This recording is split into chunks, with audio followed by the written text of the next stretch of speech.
आज आमे सत्यवादी जड़े महान शिक्षक विशिष्ट जननायक तथा कवि गोदावरीश महापात्रंकर हे मोर कलम कविता आलोचना करने जाउछे।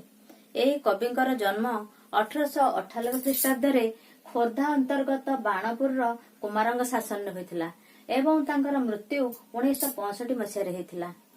तांकर कविता रचना भितर से छात्रावस्था तांकर प्रथम कविता बाणपुर 1914 मसीह लिखिथिले एवं परवर्ती समय से अनेक गुड़िया कविता संकलन लिखि जाइथिले। बंका और सीधा, कंटा और फूल, पाहाच तलर घास, हांडीशालर विप्लव एवं हे मोर कलम इत्यादि। एवं एई कविता भितर से बंका और सीधा कविता संकलन पई केंद्र साहित्य एकाडेमी पुरस्कार पाइथिले एवं कंटा और फूल कविता संकलन पई से ओडिशा साहित्य एकाडेमी पुरस्कार पाइथिले। तांकर गल्प संकलन मध्य नील मास्टराणी, एबे मध्य बंचिची और मु दिने मंत्री थिली इत्यादि अछि। तांकर गल्प संकलन गुड़िक समाजर असमानता, जातिभेद प्रथा ए सब उपरे रचित होईछि एवं तांकर गोटे व्यंगात्मक पत्रिका नियाखुंटा नाम से प्रकाश करथिले 1938 मसीह जो समाज विरोधी स्वार्थलिप्सु लोक मानकर छद्मवेश को से आत्मप्रकाश करथिले एवं से समय एई पत्रिका बहुत ना करथिला एवं लोक मानक भीतर विशेष भाव में आदृत होई परथिला। वर्तमान हम देखिबा तांकर जो रचना आमे आज पढ़िबा को जाउचे हे मोर कलम से विषयर मुख्य स्वर होउची जुगे जुगे 80 ठारू मसी शक्तिशाली अर्थात खंडार भितर जेतिकी शक्ति नाही ताठारू अधिक शक्ति अछि कलम भितर एवं एई कलम को कवि आशा करछन्ते जेमति जुग जुग धरी से तार कर्तव्य करि आछि आज मध्य से तार से कर्तव्य साधन करि परिबो। कविंकर कविता रचनार वैशिष्ट्य थिला इतिहास सचेतनता, स्वदेश प्रीति, मानविक संवेदना एवं वैप्लविक जीवन दर्शन।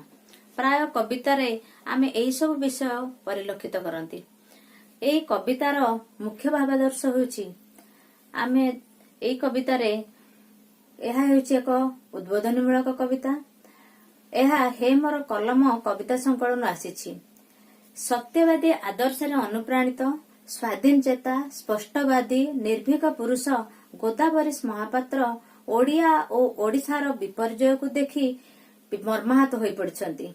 तांकर स्मृति रे उद्भासित होई उठिछि अतीत उत्कलर गौरवमय कीर्तिराजी किंतु आजी ओडिशार श्रद्धता, भीरुता, हीनमान्यता को लक्ष्य करी तांकर हृदय विदीर्ण होई पड़िछि।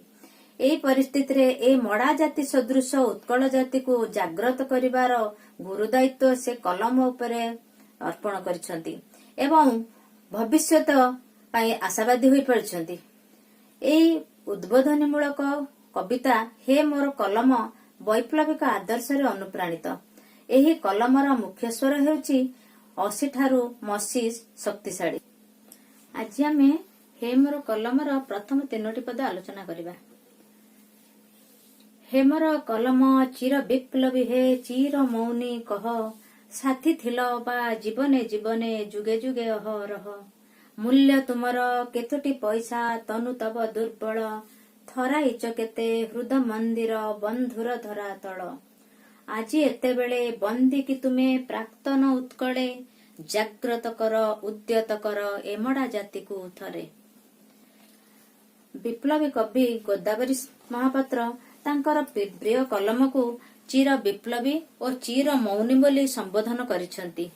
जुगे जुगे धरी कविंकर चिर साथी थिबा कलमटीर मूल्य अति कम बा केतोटी पैसा एवं तार तनु अति दुर्बल होइथिले मध्य तार वैप्लविक कार्यकलाप पई सेई बंधुर थरा तळे केते केते हृदय को थरई देछि एवं केते हृदय कंपन सृष्टि करि परिछि।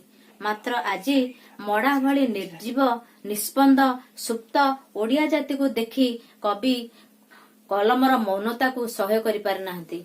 चिर मुक्तिर वार्तावह कलम कौन सतरे आज बंदी होई पड़छि ए प्रश्न कवि को हृदय बारंबार आंकी होई पड़छि।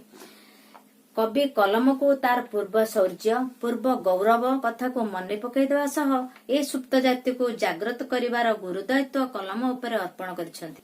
सेति भिडियोटी पसंद हला लाइक एवं शेयर करंतु ଆଉ ଯଦି କିଛି ଡାଉଟ୍ ଅଛି କମେଣ୍ଟରେ ପଚାରନ୍ତୁ ଏବଂ ଚ୍ୟାନେଲଟିକି ସବସ୍କ୍ରାଇବ କରିବାକୁ ଭୁଲନ୍ତୁ ନାହିଁ। ଧନ୍ୟବାଦ। ବନ୍ଦେ ଉତ୍କଳ ଜନନୀ।